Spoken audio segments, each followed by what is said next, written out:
On August 22, 2019, a solemn meeting of the business community was held in the capital of Ukraine, Kiev, as part of the energy program of the leaders of the 21st century.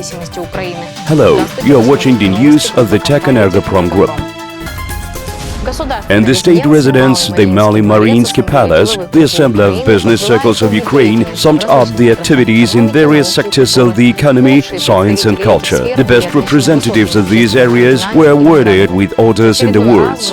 Once again, Techenergoprom Group was awarded the title of Industrial Leader. Techenergoprom Group delivers metal rolling for special purposes from leading manufacturers in Ukraine, Europe and the CIS countries, provides engineering services for track top structure. Vadim Savushkin, the president of the Techenergoprom Group, has been awarded the Order Leader of Ukraine by decision of the Presidium of the Assembly of Business Circles. Our country is confidently following the path of reform and is turning into a real European state thanks to laureates of honorary prizes.